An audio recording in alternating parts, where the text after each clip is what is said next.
everybody, and welcome back to the world famous Part 3 podcast. It's been a minute, but the gang is back together. Stephen Malbon, one of your hosts. We got my man Ben Baller, the legend J.R. Smith. Let's get right fucking into it. Let's fucking go. I What's love up, that man? shit. Let's go. My dog. What's good, man? missed you, What y'all been up boys. to, dog? Oh, yeah, missed y'all, man. Since Vegas? All three? Yeah. The original band is back together. I'm finally out here, doing some betting a little bit. You know what I mean? People give me some Are strokes. Yeah, I had to, your boy, the stranger, had to come sideways at me on a course, gave me 5 in the front, 5 in the back. And we both shot 43 on the front. And then he decided to switch it up to match play. And we got into a real disgusting where we was putting for 11, putting for 12 because we got so each other heads. And it was the best time I ever had, bro. Finally, Wait a minute. Y'all was putting for 11 and putting for 12s. So what happened was he got cocky on hole 16. He took out his persimmon driver and he goes, look, you don't understand how nice I am with this. I said, take out the driver. I don't give a fuck what you do. He hit that shit OB. I hit mine OB. So he's like, all right, cool. So then he hits like 4 more into the water. And I'm like, yo, I'm still in this shit. So I get on the green and I'm putting, and I had like a 15-foot putt, and it was dark, bro, completely dark. I made the putt from the rough, and he goes, shit. So we go to hole 18, and he's like, yo, I can't see shit. I was like, nah, dog, I'm not stopping. The manager from the course is calling the cart, like, please bring the cart in. And I told stranger, I said, hey, bro, I'm not coming unless you concede. We going. And he's like, all right, man, you won. And I was like, no, but I beat you on the front eight. It don't even really matter. But, Where'd y'all play?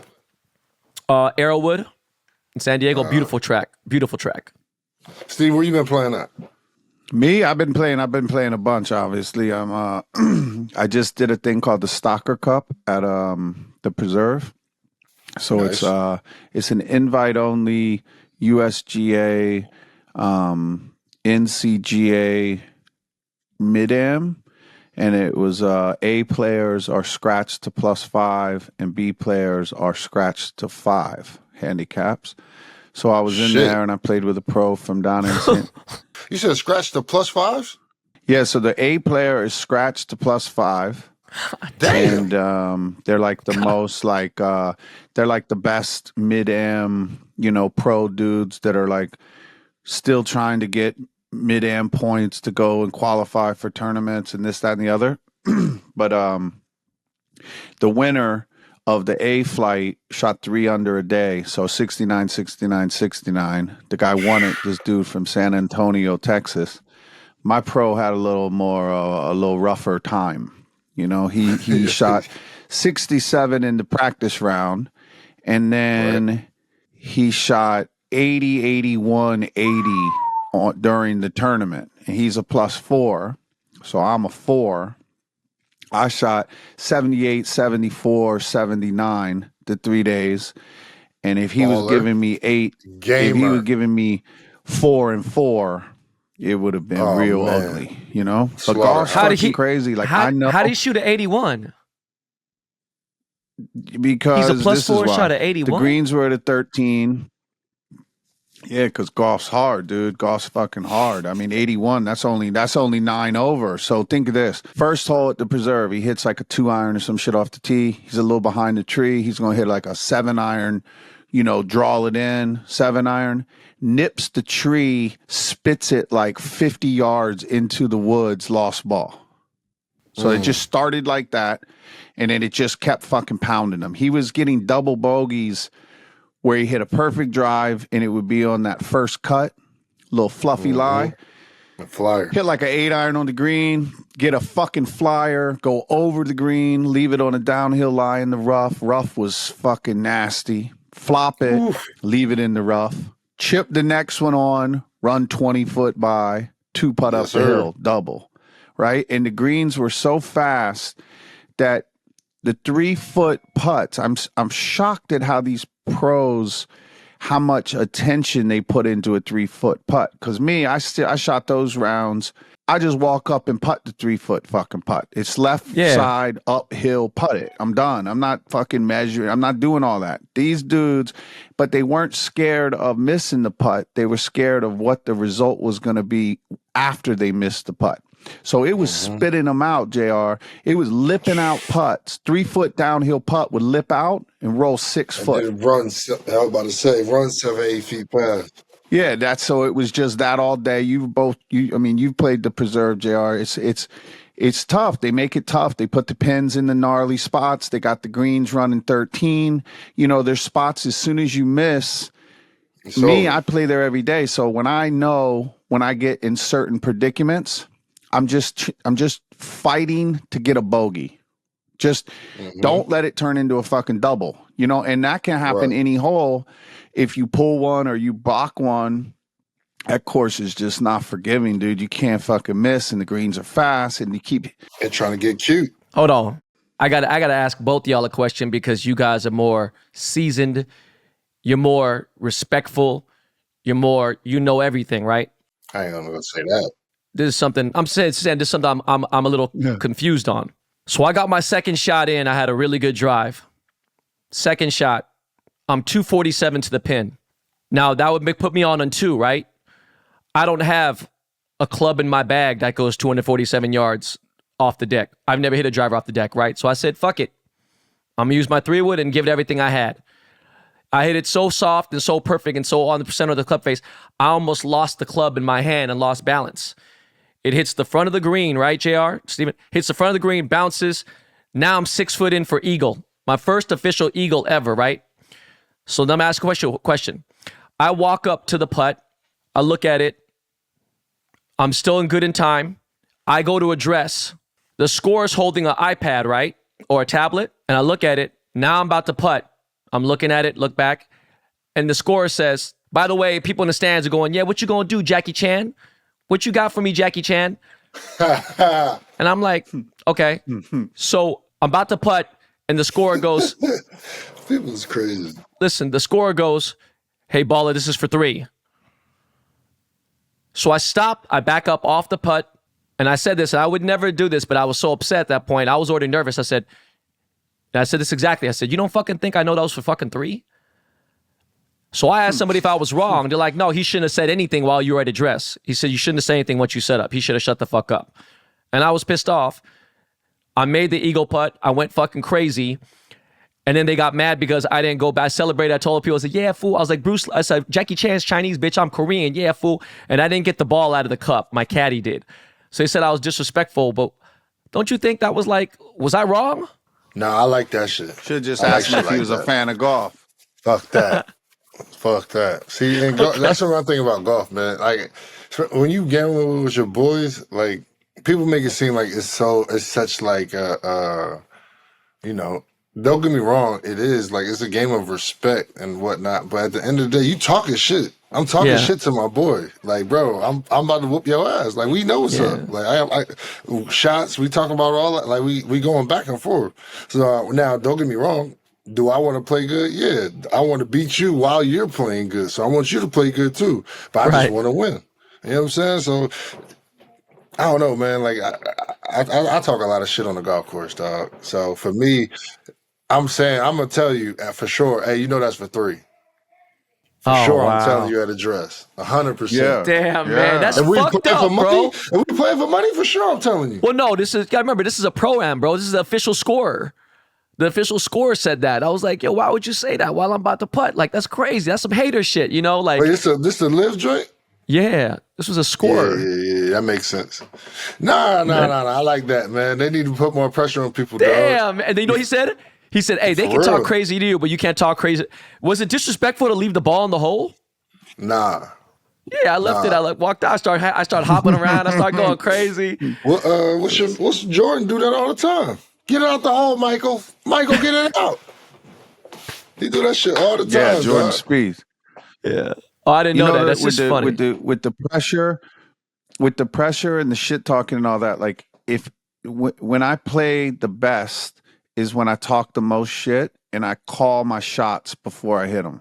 Nah. So the other day in that tournament, I hit a driver on a par 5. I hit the driver in a bunker, and I was up against the lip, but there was a room to the left of the lip. So then the caddy said, "Why don't you just hit a wedge over that hill?" I said, "Because I think I could just hit a big cut 2-iron out of the bunker and get it on the front of the green. And he said, well, let's see it. I said, hey, ain't nothing to it. It's the easiest fucking game on earth. Watch this. I just opened up the face, stayed still with the bottom, and fucking pured the 2-iron right on the front of the green. So the next day after that, he said, I really like it when you call your shots. I think today you should just call every shot because it makes you accountable for what you're about to do. It also makes you visualize what you're trying to do to yourself. And then it adds that extra pressure where if I walk up and I say, you a fan of golf? And the motherfucker looks at me and says, yeah. And then I say, watch this. I'm not going to miss that shot. You can't miss that one. That's when I hit it pure. How does Ron feel about that attitude? He loves it. That's Ron's favorite. Same shit. He just posted it the other day. If I'm calling my shots and I'm confident and I'm cocky and I believe in myself, I'm hard to beat. If I'm out there just fucking walking up to it, not thinking, then I'm not hard to beat. So that's, it gives you facts. The more pressure gives you more accountability. For sure, man. And it's almost that same thing like my boy used to tell me. You got to believe you can hit any shot. Like, I see Tiger, and don't get me wrong, and people are like, oh, man, how does he pull off that shot? You have to be able to think that you can pull this shot off. Because if you don't, in golf, it's never going to happen. Now, in basketball, you can throw a shot sideways or whatever else and, get lucky and go in. But in golf, if you don't think you about to hit a good shot, 10 times out of 10, you're not going to hit a good shot. Yeah. I got another one for you. We got into a match yesterday, right? Foursome. We talked about this on one of the first episodes, and you guys cleared it up. Stephen or you did, I forgot, okay? So you're playing for money. There's a 2-foot putt, 2.5, and because it's money, there's no more gimmies, right? Unless the dude who's, if it's things to, okay, so the guy said, you're good. Dude told this dude, Paul, say, hey, you're good, okay? He putted it anyway. He put it anyway to be cocky, and it lipped out. Now, this is the thing. Paul goes, hey, bro, once you concede, you can't take it back. I could hit it if I fucking want to, but you guys said if it's for money, once someone says it's good and they put it, then you lost. What's the official rule, bro? Like, yeah, I don't I'll get just tell you this. If somebody says good, there's no rule. There's no rule. But if someone says it's good, pick that motherfucker up. I know that. Right. If they say it's good, pick it up. I mean, for me, if I'm playing with people I don't really know like that, and they say it's good, I'm picking it up for at least a couple holes until they like. If you know each other, though, like, hey, it's good. All right, cool. But I'm just like, they understand where I'm at with the game, where I'm literally just working on my stroke. Granted, you already gave me the shot. So at this point, even for me, I'll wait. I'll pick my ball up, look at the spot, and wait until everybody's done to put the flag back in the hole and still put it. That's a good one. I was just curious, man. Some people can't take it, man. The pressure they get into it, man. They just play terrible. I don't know what it is. When people bet with each other, they play way worse. Pressure makes diamonds, It's like, I need the pressure. I need to talk shit. I need to fucking have a crowd looking at me. If I'm playing bad, I'm like, get the camera out. Just get someone put a camera on me, and I know I'll hit it perfect. It's weird. It's different people. But I was telling Ron this the other day. I grew up playing with my pops, and basically we would gamble like crazy. So he would say, hey, if you lose, I'll pay it. If you win, you keep the money. Now I'm like 14, right? So we're playing for hundreds of dollars. Like, I've got accustomed to birdieing 17 and 18. It's like, I know if I birdie 17 and 18, there's a good chance I'm getting some money because it's presses coming, the doubles, the da-da-da-da-da. But I learned a lot of like savagery with gambling. It's a whole different mindset. Like, Ben, if me and you were playing golf, right? Let's say you playing out of your mind. You're playing great. You got me a few down after 3-4 holes. You're playing great. You know what I'm gonna say? Damn, Ben, I never seen you play this good. You're playing great. Soon as you say that, here comes a double bogey. So there's little shits that as a competitor and as a gambling, I'll give you putts the whole front. 4-footers. That's good. Pick it up. That's good. The back 9, when the press doubles, I'm not giving you shit because it's worth twice the money.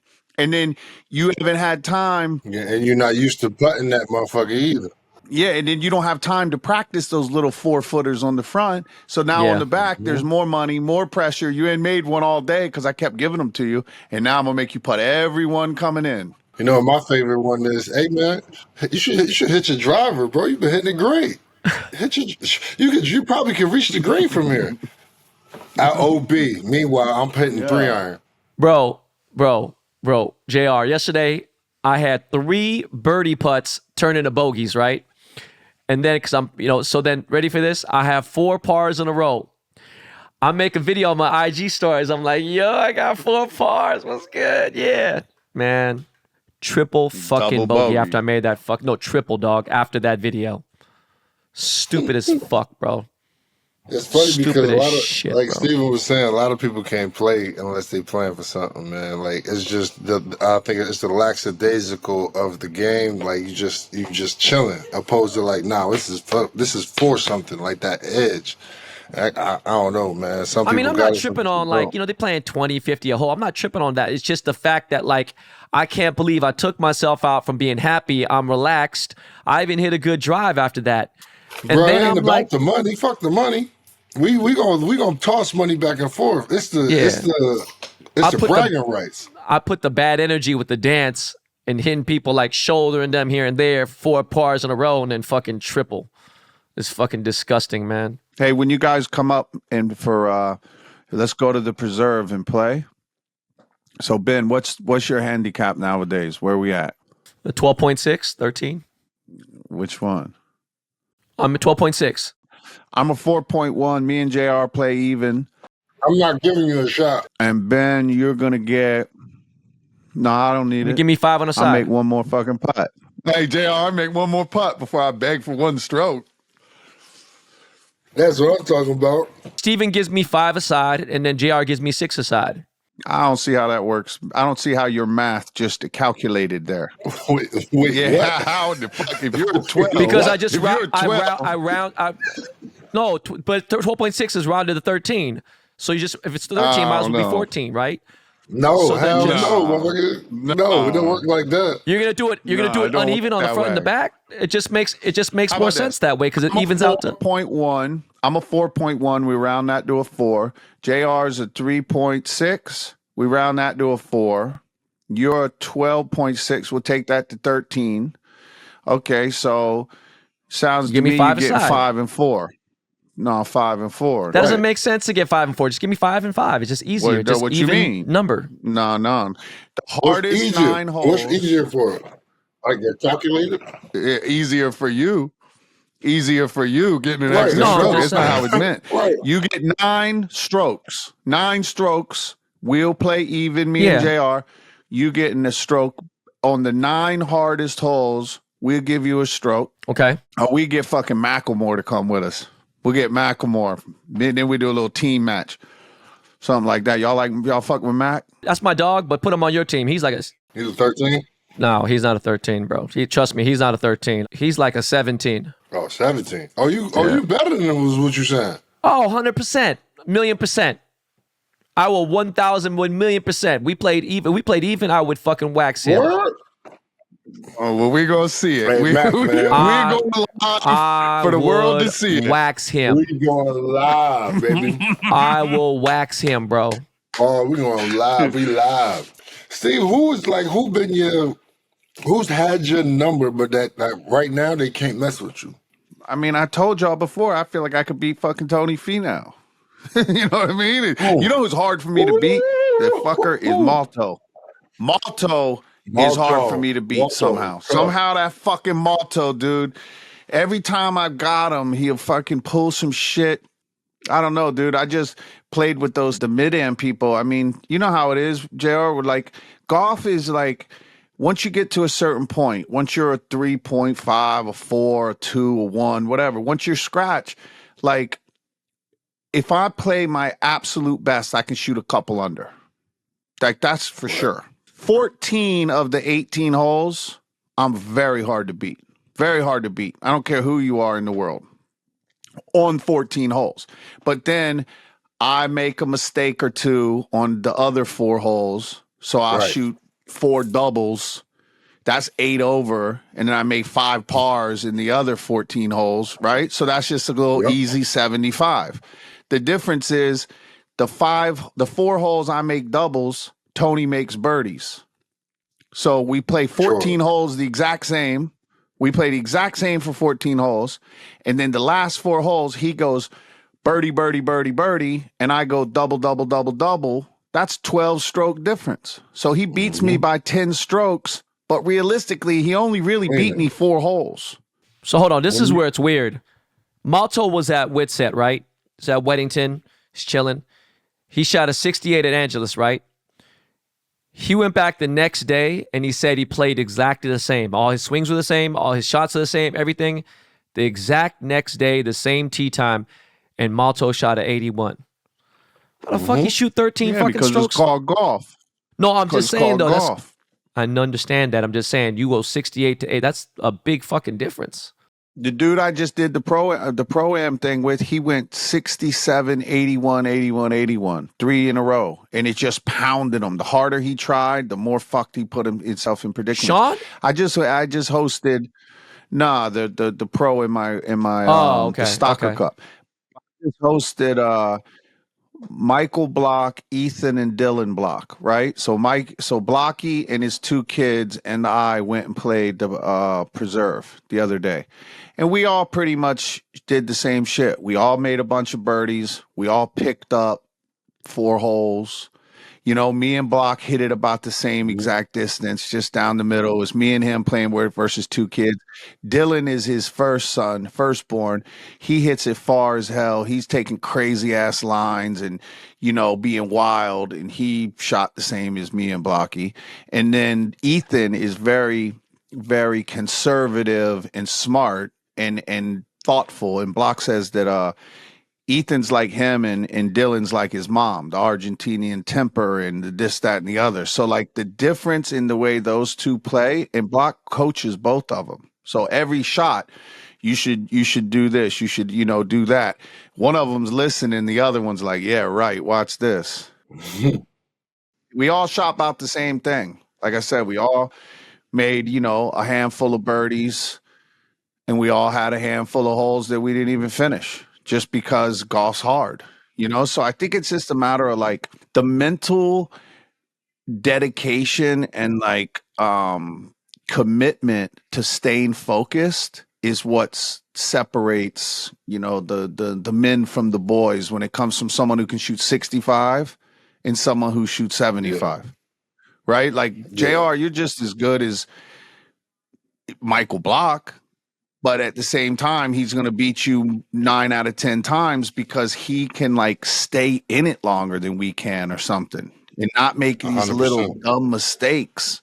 I mean, at the end of the day, I feel like the biggest difference between them and us is like that's their job, And it's like for somebody who puts that much time in, and don't get me wrong, obviously they're special. I don't want to take away from that because I don't want to. I mean, it's just a very special thing to be able to do, to hit a golf ball and be able to place it around the park. That's just fucking damn near impossible to me. But for them, it's way like they said the difference between a 5 and a scratch is like 1.3 or 1.4 birdies around. So it's literally just being able, to me, it's like literally just being able to get up and down and stay in it from anywhere. If I go 2-3 holes, birdie, birdie, birdie, I did it 2 weeks ago. I'm like, oh shit, I'm about to go low. Before you know it, double, double, double. And it's like, yeah. All right, now let's put this thing back to reality. JR, my cousin 2 months ago had 6 birdies in a row. 6 birdies on a row on a tough course. He ended up shooting a 75. I thought for sure he's going to shoot a 65 or a 66. And I was like, how the fuck you get a 75 from 6 birdies? That's just crazy, man. This shit's fucked up. You know what I played too? I hosted up there as well, Willie Wilcox, the wave god. So I brought him out and we went and played a couple days. We played Pebble. We played the Preserve 3 times. And Willie was on tour for 4 years, made $6-7 million playing golf on the tour. Now he's Sung Jae's caddy. But he's still obviously like insanely good at golf. And so what I learned from him was 2 things. One, on the wedges, you always take an extra club, you open the face, you open your stance, and you try to hit a cut with a wedge. You never want to hit a draw with a wedge with topspin. You want to hit it a hold off cut with like a 54 off, even a P, even a 9. When you're down in, you swing easy and controlled, and these little flighted hold off 2-yard cut wedge shots in, and that's what all the pros do. And then the other thing that really sets them apart is anytime it goes back to that confidence thing. Anytime he hit the ball like in jail, right? Like, so he hits it on the first hole, he pulls it, he's behind this fucked tree, right? And he looks at me and he goes, I'm still going to birdie it. I'm still going to birdie it. So he hits a low 6-iron snap hook around the tree, scoots it up, lands 20 yards short of the green, fucking hot as fuck, rolls right up, trickles up 6 foot, and walks up and makes the birdie. So the difference between, it's that whole going back to what you're saying, like you have to believe that even when you're in knee-high grass and you find the ball, you need to be able to look at your opponent when you're gambling and be like, I'm still parring this motherfucker. Don't be smirking over there. Like, don't get ahead of yourself yet. I'm parring this motherfucker right out of the shrubs and hit it up by the green, For sure. ship that motherfucker up, make the putt. What does jail mean? But if you hit it like behind a big tree, like you're in jail, you're just fucked. You don't have a shot, right? Like if you hit it in the worst spot to be on the golf course where you have, tree limbs and shit everywhere all over you. It's like Seve Ballesteros. Like Seve was known to be a wizard. Like this dude would get up and down from spots that no one else could. He hit it, people, it's like when you see like, like even like when Bubba used to play and be like in contention all the time, like Bubba would just hit it as far as he can hit it and then deal with it. And if you're in the high grass, you're in the woods, you're in whatever, he didn't even care. It's like just find the ball and hit it up by the green or on the green and chip it in for birdie. So like jail is basically where you don't want to be, but inevitably you're going to see what jail at the preserve is come November 14th. I mean, bro, I'm in jail all the fucking time. Money game. All I do is get out of trouble. That's my whole fucking life in golf. I just always, obviously, when it's good, it's good, but all I do is get out of trouble. That's how most people learn how to play, because everybody hits it in the fucking jail. Yeah. I mean, bro, I have more up and downs than I have GIRs. It's fucked up. It's been a long day. Time for a long drink. The finished drink. Proud sponsor of the Par 3 podcast, Long Drink. Get yours at longdrink.com. Cheers. Brice Butler was on. We had him on without you, Ben. You were doing something. He was questioning your 2-putting, right? And he said he's throwing caps left and right? Like that motherfucker 3 putts. Da da da da.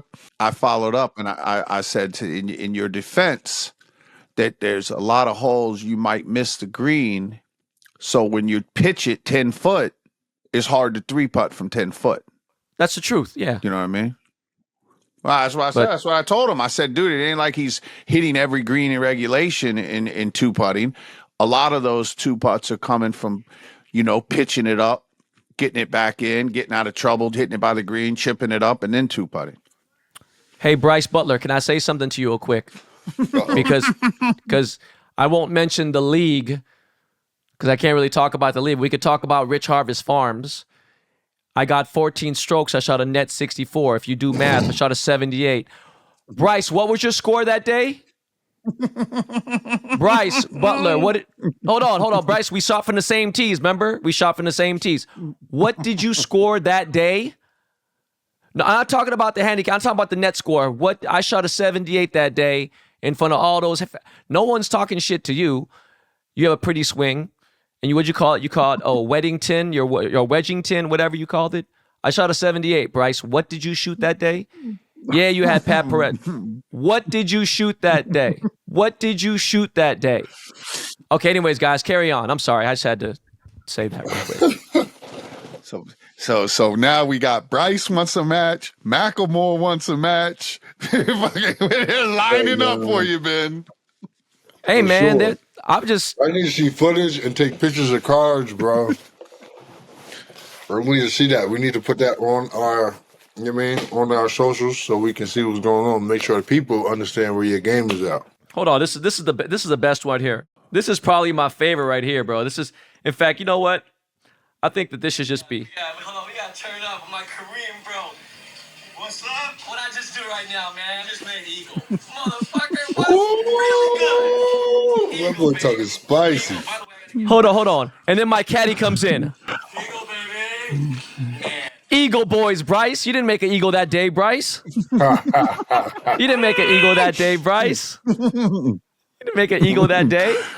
Oh, we're gonna get Brice back on. This is good television.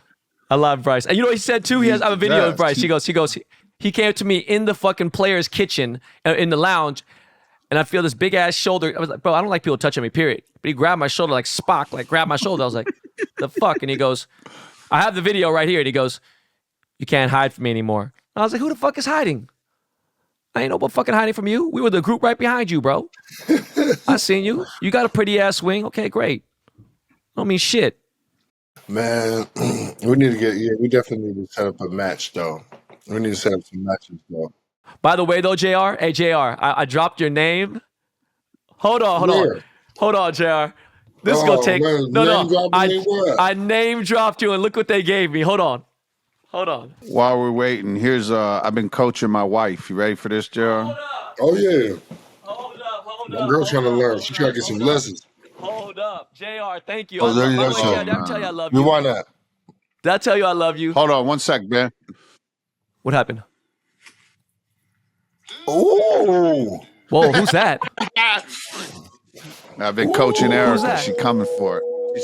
She said she wants to play you even at the preserve. Erica wants some of you even than at the preserve. Erica play you even, bro, and beat you. I'm not long off the tee. I don't give a fuck. Hey, JR, I just want to tell you, I love you. That's what she said. You left, and this dude walked up to me, and I said, "Oh, I've seen that before." Now, by the way, I've never heard of this company before. So they came up to me and they said, "Hey, I know who you are, blah, blah." And I was like, "Oh, yeah, JR is one of my really good friends." And he go, "JR Smith?" He's like, "Oh, we fit him for this thing." And I was like, "Oh, man, yeah, we have a show together." He goes, "Yeah, I'm familiar with the show." And I was like, "Yeah." He goes, "You want to try it out?" I was like, No, I'm cool. I'm good with my Scotty. Boys? Oh, bro, the Betty Boys. I had no idea this bitch was 2,700. Bro, I was like, they made tour? Bro. And then he goes, "Yo, Ben, our studio is 27 minutes away from here." Put that up again. A little beehive joint. Let me see the collar. Let me see the shaft. Nah, bro. Is the shaft purple? I have a purple one, the other one. They gave me a blade too, the same one you got. They gave me a really nice. Yeah, I was about to say, man, I got a 1-of-1, bro. They didn't duplicate my putter, man. No. They gave me the same. Sam. Yeah. Oh, yeah. But bro, he goes, Young Sammy. He goes, any family of JR is family of ours. Dude sent me two $2,600 or $3,000 putters. I was like, I had no idea the motherfuckers. What's up, my boy Story? I'll tell you right now. Sam was there. It's a Story, dude. my guy too, man. He look out. Nico. Some great people over there. Nico. Yeah, okay. Nico. Yeah, actually, I was supposed to go over there for their opening at the store. I didn't make it to the Midwest. Stability. Well, the motherfuckers like, you know how expensive that shit. Anyways, they took care of me, gave me 2 putters. Shout out to Bettinardi. But by the way, dropping your name, JR, got me a lot of love that day. It was super cool. Yo, their head covers go crazy on eBay and shit, man. Them shits I didn't know. Nuts. I didn't know. I think it's like White Elephant, they're called, something like that. But I didn't know that, like, because it said tour, and I was like, oh, okay, cool. I was gonna go to Roger Dunn. I'm snitching on myself, and I was like, hey man, to Roger Dunn. I was like, can I trade this in? They're like, we can't even take this in, bro. This is a tour thing. This is like a really nice putter. I was like, yeah, okay. I was just trying to figure out what it was worth. Hell no, you better keep that bitch for life. This shit is fucking beautiful, bro. This shit is at wow, some man. point or another, one of those is gonna work for sure. No, they what, bro? Nah, you're gonna switch putters. You're gonna go back and forth. That's just how everybody do. But JR, this was the one I made the eagle putt with. Oh, word. Yeah, this is the one I made the eagle putt with. The greens were running 14, bro. 13, 14. But yeah, I said J.R. Smith, and the guy turned around. We did a shootout here at Spanish Bay with Rose Zhang, myself, Erica, and Scarface. And Scarface is a 6 handicap. He's fucking good. He played with him. Seen him around, JR? I have. He's a 6, dude. I couldn't believe it. Scarface from the Ghetto Boys is a 6 handicap. Scarface is a 6? He's a 6. He's a member of Floridian. He trains with Claude Harmon. They gave him a membership. He keeps his bag at Floridian. He lives in Houston. And we're going to get him on here before long. But that motherfucker is as cool as they get. Scarface, I need you to pull up, bro. Ah, damn. I haven't seen Scarface since 1997, 96. We worked together on a song when I worked for Dre back in the day. That's crazy. He hit the first ball on the first hole. He hit a little smooth one down the middle. I said, whoa, my boy ain't out here putting up drywall. This motherfucker's laying pipe. And that was it. After that, me and him, we've been close. I said, he fucking laying pipe out this motherfucker. He loved it, dude. Hey, so Stephen, I met Claude Harmon in Chicago, and Claude came up to me and he goes, "Hey man, I just started following you on Instagram, blah blah, whatever." We're talking. I go straight to the chipping area, and then I walk over to the player area, right where the practice range is. They had it separated, pros, amateurs. So Claude is with Brooks, he's with Bryson and with Dustin, and I seen this weird looking hybrid, and the hybrid it looks short. Do you know what I'm talking about, Steven? Like a hybrid, but it wasn't like the length of a hybrid. It was cut down to a 3-wood. I don't know why I don't understand, but I guess a 3-wood is shorter than a hybrid, but it was cut down to a hybrid. By the way, the hybrid is shorter than a 3-wood. Bottom line is, I was like, what the hell is this? And Claude goes, that's his albatross stick. And I was like, okay. And we just started talking and everything. He knew you and all. Really cool dude. And I was like, hey, I can't afford you. I'm going through a divorce right now. I can't afford you. He's like, get the fuck out of here. Claude was roommates with Mark Wirtz from American Rag. Mark Wirtz and Claude were roommates in Hollywood. Claude was in Mark's wedding. They lived together, right? And they had 2 poodles. Mark Wirtz had a poodle and Claude had a poodle. The 2 of them living in West Hollywood. And Butch used to look at them just constantly be like, what is going on over here? What are you 2 up to? So that's the Butch Claude story. We're going to get Claude on here and dig into that one a little bit more. But like, that's the go-to. Steven, what does Claude charge an hour? Do you know? Just roughly? I don't know. Like 1,000? He's got a Claude Harmon Golf Academy at Floridian at the back of the range.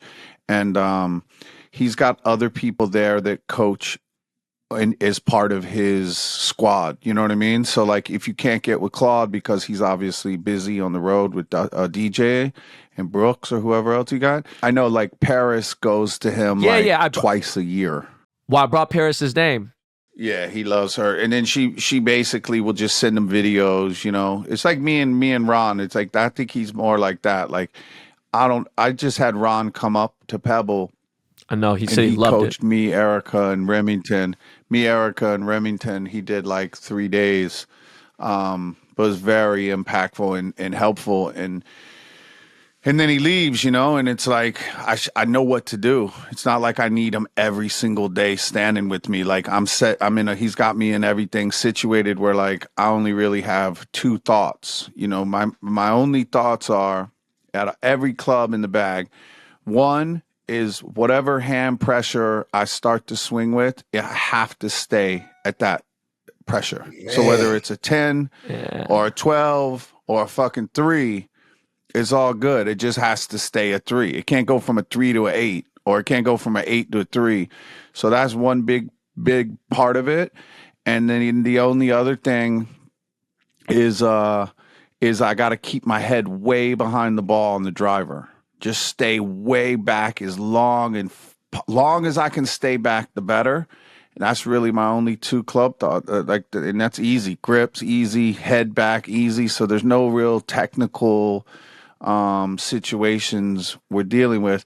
And then when I was in Korea, last month I went to this guy named Choi. He's the Secret of Choi on Instagram, and he's got like 450 trophies from Korean golfers, men and women, that he's coached through years. And I did an amazing putting lesson, like a 2-hour putting lesson indoor at a putting facility in Seoul. And so that dude helped me out greatly. So I'm putting well, hitting the ball well. Ron left Pebble. He called me as a 5.5 hour drive home. Stephen, what you did for him, I haven't seen him talk like that. He said, he goes, man, Stephen runs Pebble Beach. He said, I gave Erica an instruction on, I forgot what course he said. He goes, Ben, you're not even allowed to have a coach on that course. And like, it was like I was doing a lesson on the course. He said it was probably the most beautiful. Yeah, Pebble. Yeah, he said it was the most beautiful experience he ever had. He just said he just couldn't stop talking about Preserve. He said he couldn't stop talking about how you were able to get him on the course as a pro to teach. You're not allowed to give lessons on the course. It was crazy. He was so happy, and he needed that. Yeah, Ron's the best. After he had his health situations, he said, "I ain't fucking around. I'm not missing shit anymore. I'm coming."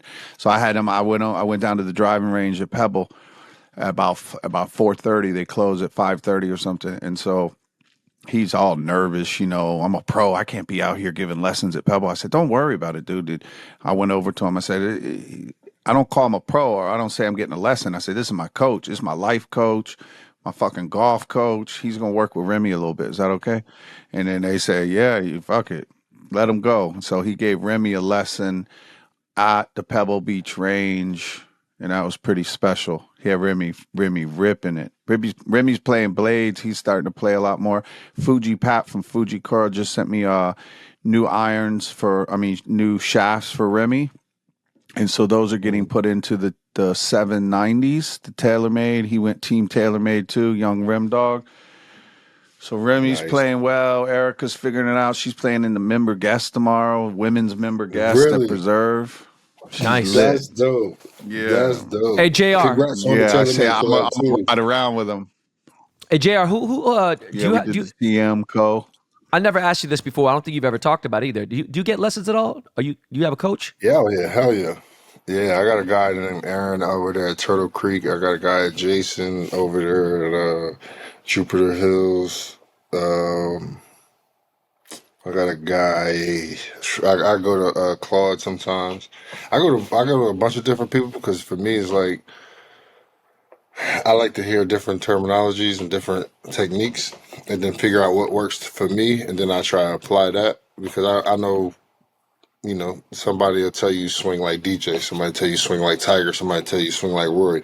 If I can have all of these different swings, but can know when I can pull which shot out, or have the confidence of hitting certain shots, and I know what my body does, opposed to trying to hit it like those guys, because obviously I'm much taller than they are, so I'm coming in at a much steeper angle than they are. So hitting up on the ball, it'll look for me, it'll look like I'm trying to hit up on it way more than they are. You know what I'm saying? Just because off of the angles and shit like that. But for me, bro, like, I just got a lesson, man. And when I tell you getting in the right spot at start, like just getting in the right position and then being able to just turn through it, I almost kind of went back to my old stack and tilt. I kind of got like 60% on my left side, and then everything else is just hip rotation and just staying down through the ball. And then for me, that's my only two swing thoughts. It's like hip to the left, like get my hips to the left side or get my weight to that left side, and then just turn through the ball. Don't pick my head up. Don't try and find it. Don't pick my shoulders up because I'll hit out of it and then hit that big cut. And when I do that, I'm able to flight the ball better. I'm able to hit my dispersion rate goes way down. The consistency with contact is so much higher. So for me, man, it's impactful. JL, you said something to me at what's that place called? Not Mandalay. What the fuck was it called? Turnberry. You said something to me on hole 10. You probably don't remember, but I'm going to tell you what you said to me. Do you remember you said you ever play ping pong? Yeah. Bro, I'm really good at ping pong. That's the only thing I had a ping pong table in my house, right? You said, think about topspin, right? So I'm getting fitted 2 weeks ago at the Kingdom for a new driver. My spin rate is 4,900, 5,100. It's going up to even 6,000. Get it down like 48. And Greg Manley and Trotty are like, hey, try to get it down to half. And I was like, okay. Remember how you told me, the top spin on a ping pong, right? Yeah. So now, swinging on my swing, I turned it this way. My shit went down to 21, 26, 24, 22, and it did. It was a big difference. But what I wanted to ask you, because I've never asked you in personal life, talking shit on the show, nothing. What do you feel like the strongest part of your game is? Is it putting? Is it your approach shot? Is your wedge? Is your iron striking? Is your driver off the tee? Like, what do you think your strongest part of the game is? For me right now, I would say my irons.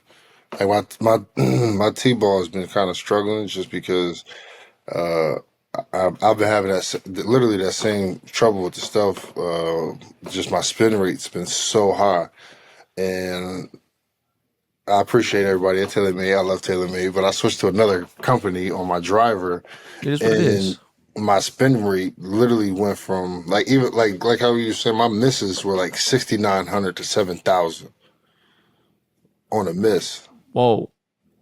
And they were talking shit to me for 6,100. Goddamn. No, for real. But then my average spin rate was like 4,400 to 46, 4,800.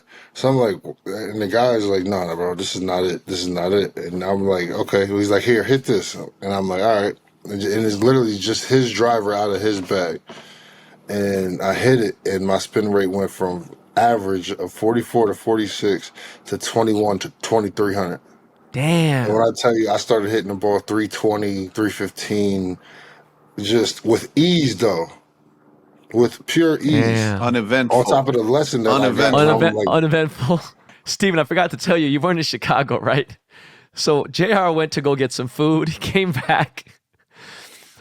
And I said, Bubba, what's the strongest part of your game? Like, I don't know shit. Like, you fucking, can you hit it far or whatever? You're 46, like whatever. And he goes, I like the Henrik Stenson. He's Henrik Svensson or whatever. He said, I like the 3-wood, right? And I was like, oh. Henrik Stenson, yeah. Yeah, I was like, I didn't know who that is. I said, hey, JR hits that fucking driver 285, 300 off the deck. Now, JR doesn't know I'm saying this about him, right? And so Bubba goes, oh, he can? JR's nice, huh? Oh, that's good for Buddy. And I was like, I bet you off the deck he probably hit it further than you. No offense, I'm just letting you know that's how far he hits it. So JR has no idea I'm making this bet for him. I called JR. I'm like, yo, JR, tell this fool you hit that shit like 295, 285 off the deck. And Bubba says he ready to bet you. And JR goes, yeah, I'm betting with your money. Yeah, I bet so. Yeah, for sure. What do you want with your money? 100%. I didn't know like, that. No, you can hit it further than him. You can hit your 3-wood, 280, 285. I'm like, what? I've on never command? seen. No, it don't work like that. But I've never seen anybody hit it as far as you have on 3-wood. That was the furthest. That shit was crazy. That shit went over the green. He asked me, can I hit my driver further than him? I was like, bro, he's like been number one on tour for. I didn't know, bro, until I see years, him. Right? Steven, what would you say your strongest part of the game is? Like, I feel like your driver's strong, your putting strong, your wedges are strong, your irons are strong. Like, what do you feel like right now is your best part of your game? My shit's all strong. All strong. I'm confident in my game. I hit the driver down the middle, hit a little iron on the green, maybe make birdie. If not, I just tap in par, keep it moving. My driver's by far the most on-demand club in my bag, and then it sets me up in a good position. If I have a weakness, it's short chips, not like pitching. Pitching, flop shots, 20 yards, I'm good. I'm talking like a 3-yard chip. I get a little froggy sometimes and leap, and it's disastrous. So that's really the only thing I'm You not. mean it won't check? Everything else, I'm good. It won't check, or you short? I just fucking spaz. No, I just spaz. I go back so short, I just spaz. So like I spaz out. I go back 2 foot, and then I try to turn my body and my arms fucking, hit a nerve and fucking spaz out. And then I wrist it or skull it or chunk. Like, I don't know what the fuck's going to happen. But again, if I'm 10 yards, I'm money. But it's the 2-yard chip that I have the biggest issue with right now. And luckily I hit my irons well. I don't have to do that bullshit too much. But my bunker game sucks right now. Stephen, what putter are you using right now? a Malbon putter with a center shaft blade. It's called a Remington. It's a Malbon Remington putter. Ooh. Shout out to my boy Remington. Got his own putter now. I got to see that shit. Remy is balling, dog. Damn, you got your own putter? Remy we did a Luciano is like an Answer / Newport. The Luciano is an Answer / Newport style, and the Remington is a little mallet with the center shaft. So I'm putting with the center shaft. Secret of Troy, be a tiger. But the Korean homie that gave me lessons, he said you can't be raised in the zoo if you want to live in the jungle, and you got to train like a jungle tiger. So I'm fucking on it. I'm gonna go putt right now. Nice, man. You can still got I'm gonna the go putt right fucking fucking now. I'm going back over to Pebble. Y'all hit me. I forgot we had this, so I was at Pebble. I said I'll be home at 15. I had to leave left my clubs there. Yes, sir. Listen, the gang is back, and we will see you very soon. We're going to all be at Pebble Beach for the 100-hole hike for Youth on Course. And we're signing off, guys. Part 3 gang. I'm one of your hosts, Ben Baller, my man, J.R. Smith, my dog, legend, Stephen Malbon. Until next time,